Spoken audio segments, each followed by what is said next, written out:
Ce soir, on verra que si un beau jeune homme vous promet l'amour juste après être sorti d'un trou sous l'apparence d'un serpent, peut-être devriez-vous prendre le temps d'y réfléchir à deux fois. Et de même, si ceux qui par deux fois ont tenté de vous attacher avec une lourde chaîne, vous proposent comme défi de vous libérer d'un simple ruban.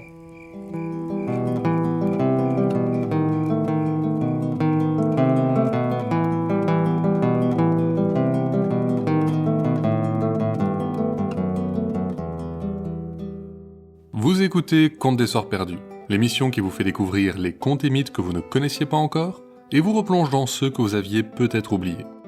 Pour ce 16e épisode, une dernière histoire, on se plonge dans la mythologie d'un des plus grands peuples d'explorateurs qui ait existé.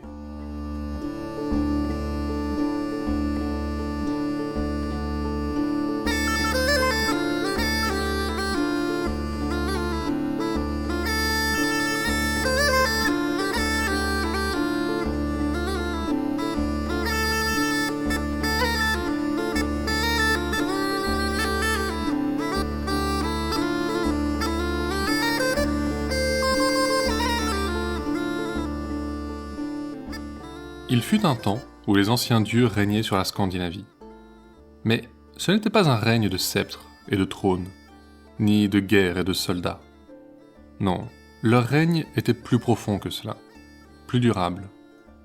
Ils régnaient sur l'esprit du peuple viking. On pouvait les rencontrer à l'ombre d'un arbre, sur une route de montagne ou sur une plage que les vagues mordaient avec appétit. Leur palais était dans les histoires et il s'étendait à perte de vue. Mais même les murs de mots peuvent s'effondrer quand la voix se tait. Et avec l'arrivée des chrétiens, la voix se tut. On enferma les anciens récits dans de gros livres, et lentement, ils y moururent. On rencontrait encore, parfois, les dieux sur les routes de montagne, sur les plages et sous les arbres. Mais ce n'étaient plus que des vagabonds, à bout de force. Un soir, justement, arrivé à la forteresse d'Olaf Tryggvason, un vagabond enveloppé dans une grande cape, dont le capuchon cachait le visage. On devinait seulement à sa démarche qu'il s'agissait d'un vieil homme, affaibli par la marche. Olaf était un des premiers chefs chrétiens de l'île d'Islande. C'était un guerrier rugueux, rustique, à l'image du fort de grosses pierres qu'il habitait. Il se trouvait alors dans le grand hall avec ses compagnons, une lourde coupe de vin à la main. Quand on fit entrer l'étranger, il le dévisagea et lança « Vieillard, que sais-tu faire, et qu'attends-tu de moi ?»« Je sais jouer de la harpe et raconter les légendes. J'aimerais que tu m'écoutes. » Le chef acquiesça, et on apporta un siège pour le conteur. Il s'installa, et sortit de son manteau une longue chandelle qu'il alluma et posa près de lui. Finalement, il saisit sa harpe, et ses cordes chantèrent les airs anciens des hommes du Nord. « Je vais commencer par le commencement, » dit le vieillard. « L'histoire que je vais vous conter fut la première, car elle donna naissance à toutes les autres. À cette époque, le géant Suttung avait une fille, Gunnlod, plus belle et rayonnante qu'aucune humaine. Pourtant, elle n'avait jamais connu l'amour, et vivait seule avec son père. Un jour, ce dernier rentra en tirant derrière lui un énorme chariot, chargé de 3 cuves, qu'il manipulait avec une précaution infinie. Sa fille, le voyant s'affairer ainsi, l'interrogea. « Qu'est-ce donc que vous rapportez là, père ?»« De l'hydromel enchanté. »« De l'hydromel enchanté ?» répondit-elle perplexe. « Et en quoi est-il enchanté ?»« Celui qui en boira sentira jaillir dans son esprit toutes les histoires et toutes les connaissances du monde. » Impressionné, Gunnlod se pencha au-dessus d'une des cuves pour renifler la préparation, et se redressa aussitôt en se pinçant le nez. « Ça pue le sang rassis !»« C'est bien probable, puisque c'est l'ingrédient principal. Vois-tu, cet hydromel a été préparé par 2 méprisables nains, Fjalar et Galar.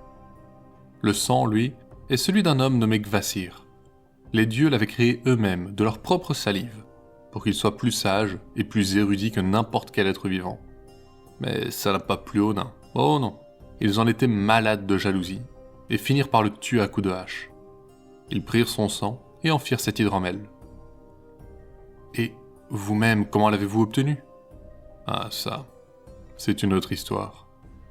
Tu sais, comme ton grand-père est mort noyé en mer, et comme ta grand-mère, encore en deuil, est décédée d'une pierre reçue sur la tête.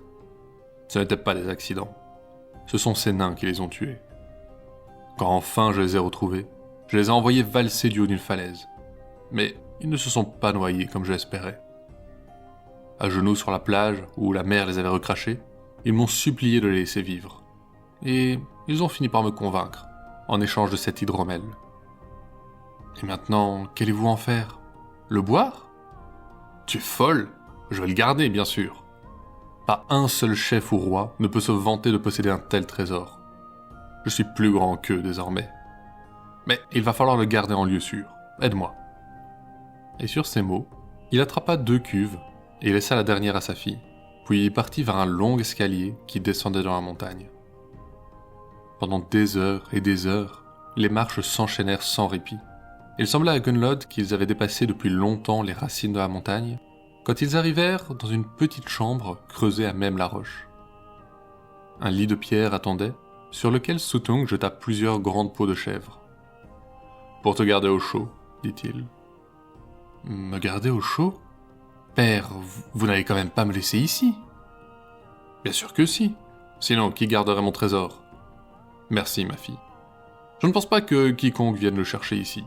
Mais je te préviens, si c'est le cas, que personne, homme, géant ou nain, personne ne boive la moindre goutte de cet hydromel. » Sans rien ajouter, il remonta, et Gunnlod commença sa longue garde solitaire.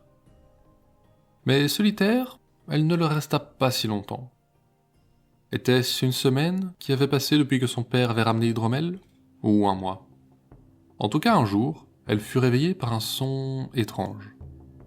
Quelque chose forait la roche. Bientôt, apparut une petite tête écailleuse, accrochée au bout d'un long corps sans pattes. Gunnlod observa le serpent qui se dressait lentement en la fixant du regard, puis poussa un cri de surprise en le voyant grandir et prendre l'apparence d'un superbe jeune homme. Le sourire qu'il lui lança la troubla, et rapidement, il l'amadoua et le rejoignit sur sa couche. Là, ils passèrent 3 agréables nuits, à moins que cela ne furent des jours. Puis, l'étranger demanda à la géante s'il l'avait soulagée de sa solitude, et si elle l'aimait désormais. Elle acquiesça avec vigueur, et ce dernier poursuivit en disant qu'alors, il méritait bien un cadeau. « Oh, si j'avais quoi que ce soit ici-bas, je te l'offrirais, sans hésiter. Mais je n'ai rien. »« Mais si, voyons. Tu as l'hydromel enchanté. »« L'hydromel ? Mais je ne peux pas. Mon père m'a fait jurer de ne pas en laisser boire une seule goutte à qui que ce soit, homme, géant ou nain. » Le jeune homme éclata de rire. « Voyons, Gunnlod, quel géant pourrait se glisser par un si petit trou dans la roche? Quel homme pourrait se transformer à sa guise en serpent? Et quel nain pourrait aimer une géante avec tant de volupté? Tu ne briseras pas ta promesse, car celui qui te fait cette demande est un dieu. » Et pendant qu'il disait ces mots, ses traits changèrent à nouveau. Son visage se rida, un de ses yeux devint blanc, et l'épaule de la tunique qu'il portait désormais était déchirée par les serres des corbeaux qui avaient l'habitude d'y percher. Le dieu Odin la regardait, attendant sa réponse. Elle savait qu'elle ne pouvait rien lui refuser, mais supplia, espérant encore contenir la colère de son père. « S'il vous plaît, une seule gorgée !» Odin s'avança alors vers la première cuve, et d'un trait, la vida. Puis la seconde, de même. Finalement, il s'avança vers la dernière, et, toujours fidèle à sa promesse, il la vida d'une seule gorgée. La bouche remplie d'hydromel, le roi des dieux semblait luire dans l'obscurité. Alors, encore une fois, ses traits se transformèrent, et cette fois, il se changea en aigle. Un fracas retentit, et la montagne se fondit. Odin s'éleva dans les airs, et disparut rapidement de la vision de la géante. Mais Suttung, lui, l'avait vu. Il reconnut Odin, et sut ce qui était arrivé. Se transformant lui-même en aigle, il partit à la poursuite du voleur. Depuis Asgard, les dieux virent les deux arriver, et se hâtèrent d'amener un grand chaudron sur les remparts. Odin atterrit juste à côté, et régurgita tout l'hydromel. Battu, Suttung ne put que rentrer chez lui. Mais dans son empressement, le dieu avait renversé quelques gouttes de la boisson, qui ruisselèrent sur les remparts d'or de la ville des dieux, jusqu'au royaume des hommes, où elles devinrent les graines qui donnèrent naissance à toutes les grandes histoires.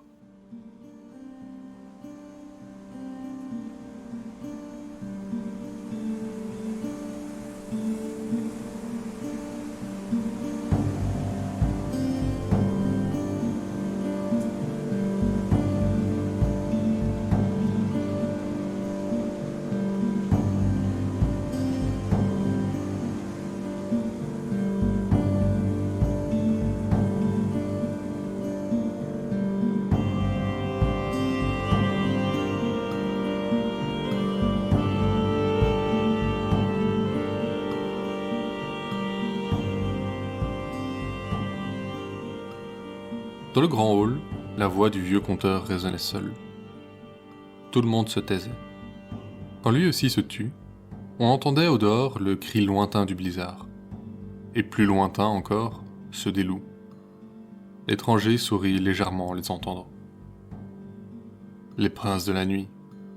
Un homme ambitieux peut prendre des titres de roi, de chef, mais un homme avisé élève des murs autour de lui quand le soleil se couche. Imaginez-vous la terreur dans laquelle nous vivrions si une de ces créatures se moquait des remparts, des murs, des tours. Imaginez bien, car cette bête existe. Fenrir est son nom.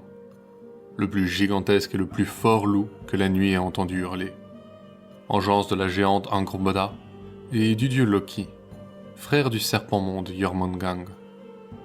Quand Odin entendit que le dieu fourbe avait donné naissance à une telle créature, il la fit amener à Asgard.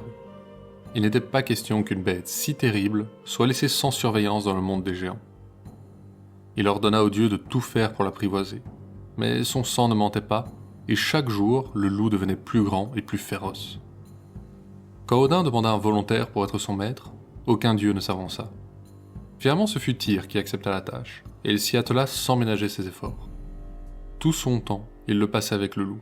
Il lui parlait longuement, et tentait de l'apaiser comme d'autres feraient avec un chien, mais en perte totale. Le loup avait la force de sa mère et la malveillance de son père. Et plus le temps passait, plus il devenait agressif. Le dompter est une cause perdue, finit-il par avertir les autres dieux. Si nous ne l'entravons pas, il finira par nous attaquer. Alors une nuit, pendant que le loup dormait, les dieux amenèrent une énorme chaîne qu'ils tentèrent de passer autour de son cou. Mais le bruit des maillons qui s'entrechoquèrent réveillèrent la bête. D'un bond, il fut sur ses pattes, et brisa la chaîne d'un seul coup de mâchoire. Les dieux commençaient à perdre espoir de dominer un jour l'animal. Ils forgèrent une chaîne aux maillons 2 fois plus épais. Mais depuis la première tentative, le loup ne dormait plus et était devenu encore plus agressif qu'auparavant. À nouveau, ce fut Tyr qui se chargea de l'affaire. Allant voir Fenrir, il lança « Eh bien, mon ami, tout le monde à Asgard ne parle que de ta force, et de comment tu as si facilement réussi à briser la chaîne. Mais penses-tu pouvoir montrer que, vraiment, tu n'as rien à envier aux géants eux-mêmes ? J'apporte ici une chaîne bien plus épaisse que la précédente. Je me demande si tu pourrais la briser également. » Le loup flatté, et impatient de montrer sa force, baissa la tête pour que Tyr passe la chaîne autour de son cou. Aussitôt, il commença à se débattre de toutes ses forces, et bientôt, la chaîne se trouva au sol, dans le même état que la première. Dans la ville des dieux, c'était la panique. Certains pensaient déjà à partir pour échapper à la bête, quand Odin appela au calme. « Qui parmi vous descendra dans les tréfonds du monde ? Qui ira dans les plus profondes cavernes, là où se cachent les nains, et leur portera les ordres du roi des dieux ? Qu'ils mettent tout leur talent à forger la chaîne la plus résistante qu'ils puissent, et qu'enfin, nous soyons à l'abri de Fenrir. » Tous savaient que les nains pouvaient se montrer aussi dangereux que le loup, et personne ne parla, jusqu'à ce que, finalement, un des serviteurs de Frey, en quête de gloire, accepte la mission. Il fut parti longtemps, mais revint finalement avec un étrange objet, très long, mais fin et souple comme le ruban d'une femme. Odin s'étonna de ce que ramenait le serviteur, doutant qu'une telle chose puisse vraiment retenir le loup. Mais ce dernier répliqua « Les nains m'ont assuré qu'il n'existerait jamais de lien plus résistant. Ils l'ont forgé avec le son des pas d'un chat, les racines d'une montagne, une barbe de femme, les tendons d'un ours, l'haleine d'un poisson et le crachat d'un oiseau. » L'étrangeté de ces matériaux rassura les dieux, qui s'exclamèrent que les nains avaient fabriqué là un objet bien extraordinaire. Mais encore restait-il à le passer autour du loup. Comme toujours, ce fut Tyr qui s'en chargea. « Fenrir » lança-t-il. « Presque tous ont reconnu ta force. Certains prétendent que Thor lui-même ne t'arrive pas à la cheville. Mais d'autres doutent encore, et disent « C'est impossible, Fenrir a atteint ses limites. Il ne se libérera pas une troisième fois. » Que penses-tu de leur montrer comme ils ont tort, ces sots ? Le loup, cette fois, ne bougea pas d'un pouce. Immobile, il fixait le dieu de ses yeux jaunes. « Je te vois hésiter. Ne t'inquiète pas. Si cela peut te rassurer, je laisserai mon bras dans ta gueule tout au long de l'épreuve. Pas un dieu ne te fera du mal, je te le promets. » La promesse acheva de convaincre la bête, qui suivit Tyr vers les rives d'un lac. À vrai dire, le loup était si excité de montrer une nouvelle fois ses prouesses qu'il menait la marche. Ils traversèrent les eaux et arrivèrent sur une petite île, où attendait un large groupe de dieux. Voyant son public déjà rassemblé, Fenrir se laissa attacher par les pattes avec le ruban des nains. Mais quand il tenta de se relever, il comprit que quelque chose n'allait pas. Il avait beau tirer et se jeter de toutes ses forces dans tous les sens, le lien ne faisait que se resserrer. Tellement qu'il finit par mordre sa chair si profondément qu'il dut s'immobiliser. Tyr, qui avait laissé sa main dans sa gueule tout ce temps, lança alors. « Tu es vaincu, Fenrir, cesse de te débattre. D'ailleurs, tu vois qu'aucun dieu ne t'a fait du mal. Ta souffrance n'est que le résultat de tes propres efforts. » Si seulement les dieux n'avaient pas éclaté d'un grand rire à ces mots, peut-être le loup se serait-il enfin calmé, et aurait reconnu que son maître disait vrai. Mais les rires s'enfoncèrent plus profondément que le ruban, et dans sa rage, il referma sèchement ses mâchoires, tranchant d'un coup la main du dieu. Il la recracha broyée, éclaboussant les autres dieux d'une salive sanglante, alors qu'il tentait de les mordre eux aussi. Mais alors qu'il avait la gueule grande ouverte, Odin y plongea une longue épée, la pointe sur son palais, la garde dans le fond de sa gencive, si bien logée que le loup ne pouvait même plus fermer la bouche. C'est ainsi que le loup monstrueux fut emprisonné, et il l'est toujours. Mais un espoir sauvage apaise son tourment, car il est dit qu'au jour dernier, il se libérera et dévorera ceux qui l'ont entravé.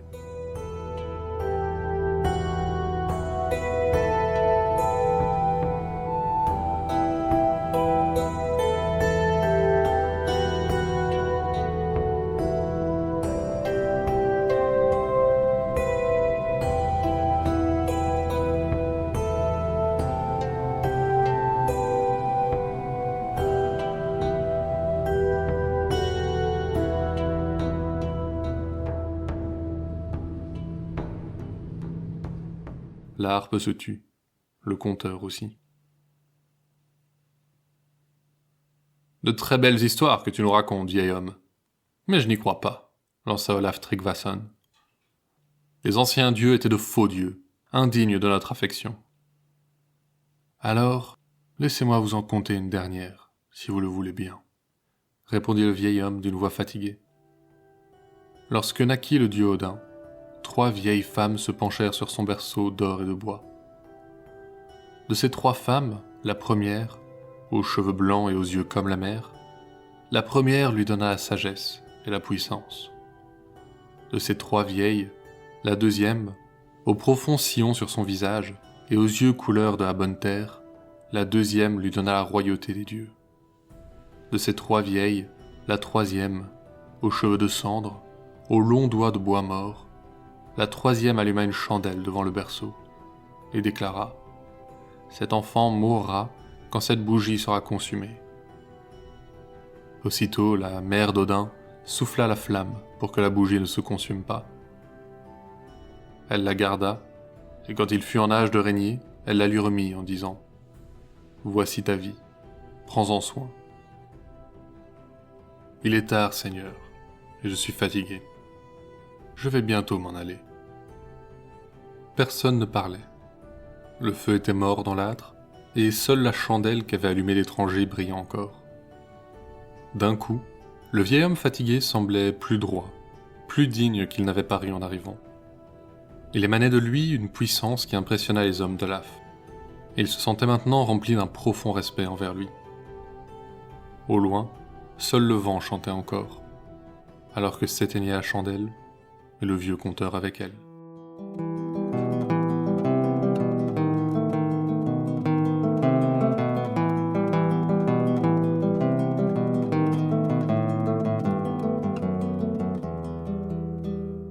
La créature du soir est un buffle écorché qui vous écrasera de son poids s'il vous rencontre. C'est aussi un grand cheval gris au dos brisé, sans oreilles ni queue, et un phoque, ou un énorme chat qui vous étouffera en compressant votre poitrine dans votre sommeil. Mais c'est surtout un corps humain boursouflé par la putréfaction, noirci par le gel, à la force phénoménale et pouvant changer de taille à loisir. En bref, un drogre. Ces créatures sont les gardiens morts-vivants des tombeaux scandinaves.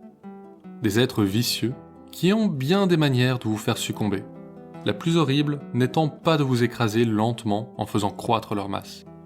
Ils peuvent aussi vous dévorer, aspirer votre sang, ou entrer dans vos rêves et vous mener doucement vers la folie. Certains sont même capables de maudire les vivants, comme si leurs autres pouvoirs n'étaient pas suffisants. C'est d'ailleurs le sort que connut Grettir le Fort, le parfait berserker qui vit le jour alors que le temps des guerriers était terminé. Et croyez bien qu'on racontera son histoire un jour.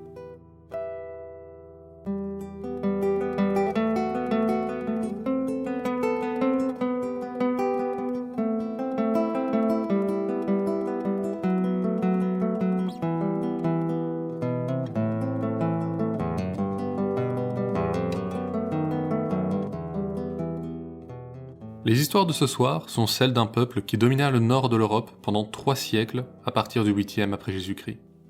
Des îles britanniques au nord de l'Italie, de Byzance au Canada, ils furent les premiers Européens à découvrir le nouveau continent, à peupler l'Islande, et l'origine du premier royaume russe.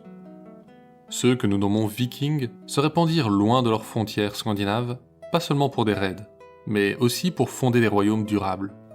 Et partout, ils amenèrent leur culture et leurs histoires, qu'ils ne transmettaient qu'oralement. Pendant l'âge d'or des Vikings, l'Islande était connue comme la terre des conteurs, et on les retrouvait dans toutes les cours scandinaves, de Norvège et de Danemark. Aujourd'hui encore, la majorité des histoires qu'il nous reste de ce peuple proviennent de sources islandaises, et le pays conserve le plus grand nombre de livres publiés et d'auteurs par habitant au monde. Mais il ne reste pas grand-chose de l'immense répertoire viking. Si la christianisation mit par écrit les légendes qui nous sont parvenues, elle tua dans le même mouvement une culture riche, passionnante, et peu en accord avec ses principes chrétiens. Elle fit souffler un vent de progrès sur le nord, un vent qui laissa les voiles des explorateurs ballantes.